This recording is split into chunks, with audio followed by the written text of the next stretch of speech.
Allez, bonjour à toutes et à tous. Nous sommes à Villars-Jorel où on va préparer un fromage à l'ancienne.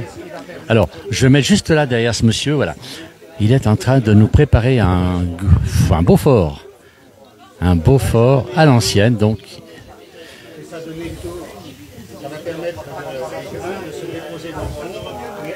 Il explique actuellement ce qu'il est en train de proposer.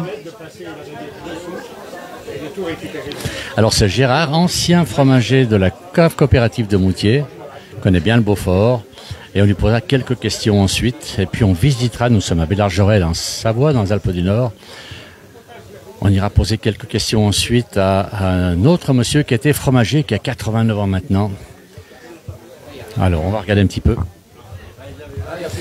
Là ils sont à deux pour sortir, on va demander quel est le poids de fromage qui sort à chaque fois de cette cuve. Alors ça fait bientôt 2 heures que ça cuit tout ça. J'aurais dû mettre un tablier, Alors Gérard est pas tout à fait. Voilà. Alors. Je vous rappelle que c'est à 55 degrés.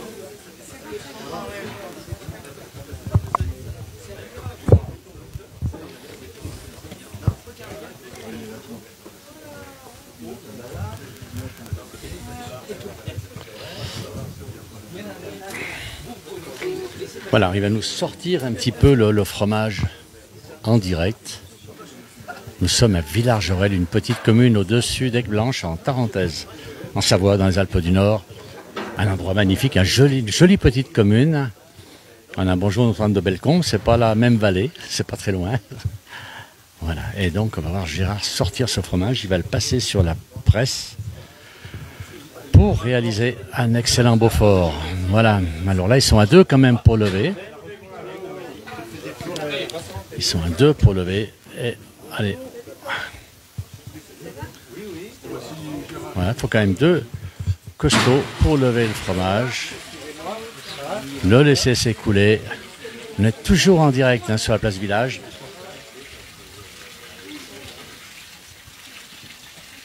Voilà notre fromage qui est sorti là. Maintenant, on va le mettre. Voilà, le fromage est amené ici sur la presse, donc le moule.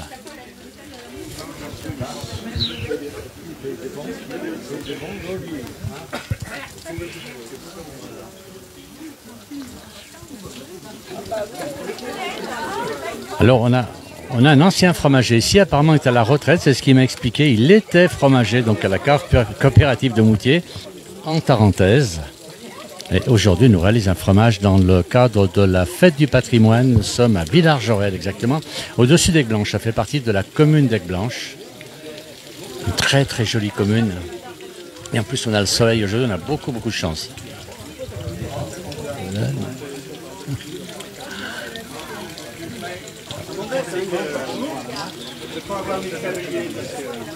Alors, comme à l'ancienne, nous dit Julien, voilà. On recule un peu.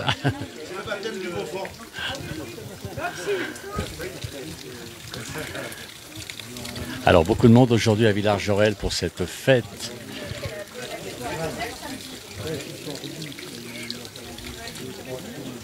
Alors, à côté de moi, il y a Nicole qui va nous expliquer. C'est toutes les années cette fête. Absolument, c'est une fête très importante pour notre village de faire revivre la fromagerie qui rappelle beaucoup de souvenirs à tous les anciens qu'on a encore dans le village. C'est vraiment très important de faire revivre ce patrimoine. Et on va en voir un qui est extraordinaire. On va aller voir avec Gaston qui va nous faire visiter la fromagerie telle qu'elle était et qu'on a réussi à garder avec tout le matériel qu'il y avait à l'intérieur. Et il a quel âge, Gaston? C'est fou ça. Gaston, je crois qu'il doit être autour de 90 ans. 89. 89, donc je le vieillis un petit peu, mais c'est la mémoire du village et c'est important qu'il soit là pour nous et nous transmettre encore toutes ces valeurs qu'on avait. Alors on va regarder un petit peu, là le fromage est sous le pressage, ici. On va aller voir un petit peu Gérard, donc depuis combien de temps pèse un fromage? On va essayer de l'attraper. Gérard, on va lui poser 2 questions. Gérard, alors on peut vous poser 2 questions. Déjà, quel est le poids du fromage lorsqu'il sort, le poids? Le poids, là, il y avait 360 litres de lait. Quand il est sorti, ça devait peser autour de 42-43 kilos. Et quand il aura fini d'être pressé, qu'il aura exudé tout son sérum, on va arriver à 36 kilos à peu près. Donc c'est le fromage fini, une fois affiné, il sera autour de 35. Non, à 24 heures, il sera à 36. Une fois complètement affiné, il sera à 34, 33. Vous êtes travaillé à la coopérative, mais est-ce qu'on fait encore du fromage en alpage, tel qu'on l'a vu maintenant? Bien sûr, on en fait encore. Il y a encore des ateliers qui fabriquent sur place, et heureusement, car c'est quand même le moteur de toute la région, de tout ce qui se fait au niveau global de l'agriculture. C'est vraiment le fruit de toute la région. Le Beaufort, c'est quand même exceptionnel. Et à l'origine, c'est un fromage qui était fabriqué qu'en alpage. Aujourd'hui, heureusement, il reste quelques alpagistes qui fabriquent encore leur fromage sur place. Et c'est vraiment le fleuron de nos montagnes. Nous, à la coopérative de Moutier, on ramasse les laits d'alpage, on les descend à la fromagerie de Moutier, et ces fromages-là sont classés comme fromages d'été. Ce ne sont pas des fromages qui ont l'appellation fromage d'alpage. Voilà. Mais le lait, c'est le même, la fabrication est exactement la même, sauf que c'est pas fabriqué sur place, et surtout, ce qui différencie avec les alpages, c'est qu'en alpage, on fabrique 2 fois par jour, une fois le matin, une fois le soir, alors que le lait qui est collecté par la coopérative récupère 2 traites. La traite de la veille du soir et la traite du matin, qui est mélangée en dernière minute dans la cuve à la fabrication. Et si on veut se régaler, il vaut mieux manger du fromage d'alpage ou du fromage? Alors là, j'ai pas. Le fromage d'alpage est bien meilleur que le fromage... C'est pareil. Quand le fromage est réussi, il est très bon, qu'il soit en haut ou en bas. Quand il n'est pas réussi, que ce soit en alpage ou en bas, il n'est pas bon. Et pour faire un bon fromage, il faut un bon lait. Vous n'avez pas nécessairement un bon lait en alpage si le troupeau est mal conduit. Aujourd'hui, les troupeaux d'alpage sont de mieux en mieux conduits. On a des laits de bien meilleure qualité. Mais la différence entre un fromage d'alpage et un fromage d'été, il faut être plus que connaisseur pour les différencier. Après, au niveau qualité, chaque fromage a un goût différent.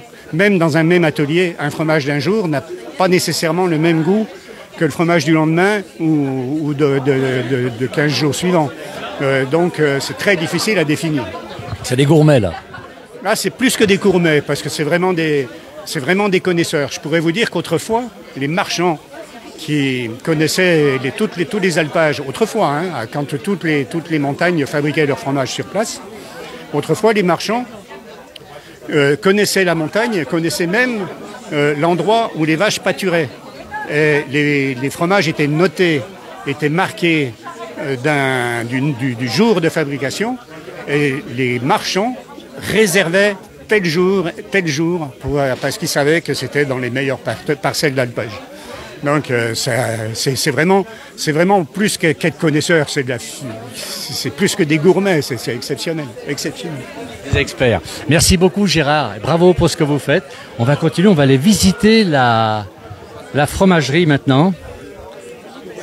On va filmer la fromagerie, on est dans la fromagerie, on va se faire accompagner par un monsieur qui a fait le fromage ici. On va rentrer dans cette fromagerie, j'espère que l'image sera bonne. Voilà, on rentre dans cette fromagerie qui est extraordinaire. Elle est exceptionnelle, cette fromagerie. Regardez si elle est belle. Et on va discuter, on va questionner un monsieur qui est ici. Allez, on va se mettre ici. On est avec... on va mettre son nom. C'est Gaston Mibord. Alors, on va se mettre un peu sur... Il y a le soleil derrière. On va se mettre ici avec Gaston. Gaston, déjà 89 ans. Alors je parle plus fort. 89 ans. Oui. Oui. Et en pleine forme. Extraordinaire. Oui, ça va. Vous avez un secret? Non. Vous mangez du bon Beaufort? Oui. Alors, oui. Les bons produits du jardin aussi. Voilà.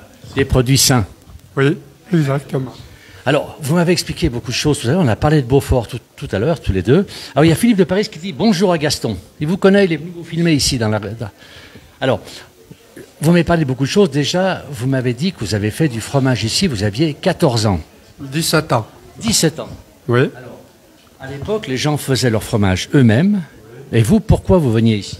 Parce que pour aider les personnes âgées.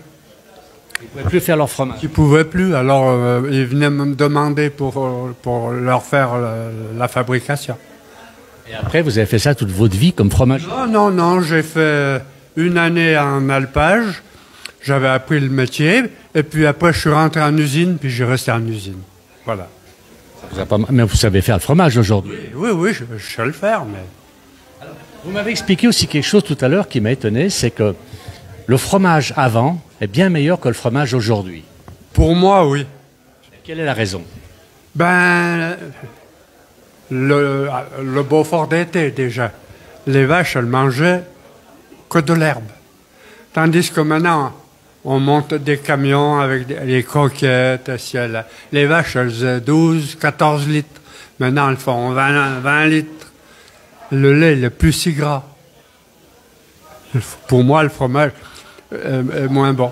Et puis après la traite, le lait, il était fabriqué tout de suite. Tandis que maintenant, il est transporté.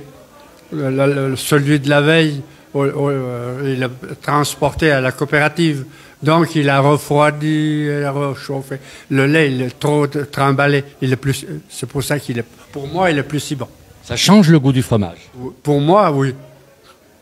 Maintenant, il y en a les plus jeunes, ils n'ont pas connu.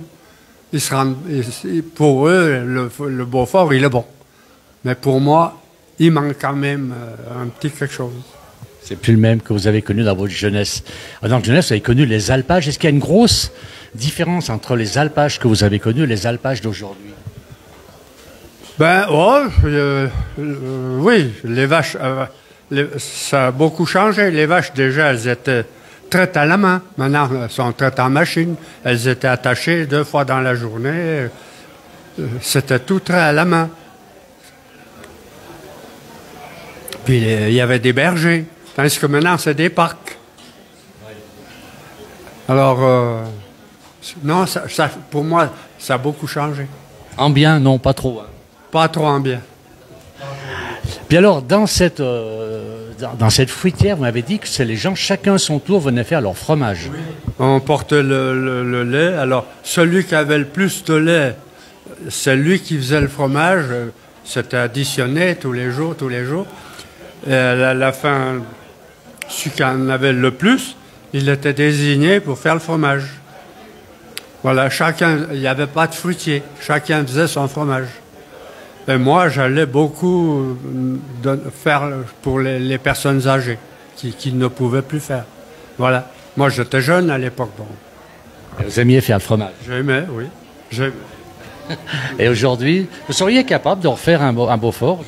Oui, j'ai plus la force. Mais autrement, oui. Au chaudron, tout ça, oui, je saurais le faire, oui. Ça se perd pas, ça? Ça se perd pas, ça. Et alors, vous êtes originaire de Villars-J'Orelle? Villars-J'Orelle, oui. J'ai toujours été à Villars-J'Orelle. Vous avez 89 ans, mais comment vous faites pour rester? Gardez, vous êtes svelte, en pleine forme. Vous avez un secret? Je ne sais pas. C'est la nature qui le veut. Écoutez, c'est formidable. Je vous remercie beaucoup et bravo pour tout ce que vous avez fait, ce que vous nous avez dit. Et puis là, on est dans une fruitière exceptionnelle, celle-ci. Oui, c'est à l'ancienne, hein? Elle était comme ça à votre époque? Oui. C'est bien. On chauffait le lait au bois. Alors, des fois, la fumée, c'était comme ça. Là, c'est le beurre ici. Là, c'est la barre à beurre. Électrique en plus, hein? Électrique. Bon, elle ne marche plus aujourd'hui. Je crois que quand on voit le compteur ici, elle marche plus. Là, ils ont coupé, là, le plus... Ouais, ça fait 30 ans, oui, si c'est pas plus, qu'elle fonctionne plus, quoi. Alors ici, on pesait le lait. Donc chaque propriétaire pesait son lait. Voilà. Non, mais il y avait une personne pour l'année qui faisait les comptes. Ouais, j'ai vu oui, il fallait faire les comptes. Oui, alors les droits, les avoirs, ben, je sais pas, il y a... Vous croyez qu'il y a encore les cahiers de l'époque avec le poids? C'est extraordinaire, ça, faut le garder, c'est extraordinaire. Alors, le nom des gens, Alors, le lait du matin, le lait du soir. Alors, à la fin, celui qui avait le plus de lait, c'était à lui de faire le fromage. Ah, celui qui avait le plus de bois. C'était décidé entre les gens. Voilà. Et c'est quelle année ça? Ça remonte à vieux, ça. On n'a pas, on aura l'année au début du livre, au début du cahier, on a peut-être l'année. On n'a pas ici, on a les noms, on a le soir, on n'a pas, ils n'ont pas mis l'année. 52, 58. 1958. Ouais. Ah oui, c'est extraordinaire. Ouais, ben, vous voyez, moi, mi-bord, on était là. Ah, vous retrouvez votre nom ici. Notre nom, là. Et là, c'est vous qui avez apporté votre lait. Donc chacun a amené son litrage. Voilà. Alors, celui qui avait le plus de lait, c'était à lui de faire le fromage. Voilà. Et tous les cahiers sont encore là. Il y a combien de générations dans ces cahiers? Là, je ne sais pas combien il y a de générations. Qui sont très anciens, là. Très anciens, oui. Ça Alors, on avait un double. Vous voyez, là, on avait le double là, pour des contrôles. Voilà, chaque producteur, là on a quelqu'un, on a Digard Amédée. Voilà, donc chacun avait son petit carnet pour contrôler tout ça. Pour contrôler. Merci beaucoup pour tout ce que nous avez appris. On a appris plein de choses aujourd'hui. Et félicitations pour tout le travail que vous avez fait. Merci bien, Gaston, merci. Merci à vous. Et bonne continuation surtout. Allez, on va retourner dehors. C'est extraordinaire de rencontrer des gens comme Gaston à l'âge qu'il a, nous expliquer toutes ces choses. On va aller voir. On va venir avec une dame de la mairie. Alors, on va aller avec Nicole, qui nous a invités ici aujourd'hui, et qui va nous donner quelques informations sur cette très très belle commune. On a beaucoup de monde en ligne. Nicole, combien d'habitants? Alors là, c'était une commune avant Villars-Jorel. C'était une commune, depuis 1976, elle a été rattachée à la commune ce qui est maintenant le Grand Aigueblanche. C'est combien de communes le Grand Aigueblanche? C'est grand. Oui, maintenant il y a beaucoup de communes puisqu'on a rattaché Grand-Cœur, Bellecombe, Villars-Jorel, et puis récemment il y a eu Le Bois et Saint-Oyen. Donc maintenant c'est vraiment le Grand Aigueblanche est une très grande commune. Et alors, Villars-Jorel même, il y a combien d'habitants aujourd'hui? Je dirais une petite centaine d'habitants. C'est parfait. C'est très bien. Je trouve qu'on vit très bien comme ça entre nous. Alors, je trouvais ça quand on sait, parce que vous habitez Villars-Jorel vous-même. Absolument, oui, depuis 40 ans. On se lève le matin ici, on a ce panorama en face de nous, mais ça ferait rêver plein de monde. Et alors, la chaîne de la Lausière, quand on la regarde, comme je le fais moi tous les matins, c'est juste un bonheur absolu parce que ce n'est jamais la même. Et moi qui ai habité Paris pendant 30 ans, je me régale chaque jour à regarder la chaîne de la Lausière. On imagine. Ça, je vais bien vous croire parce que... On est à quelle altitude ici?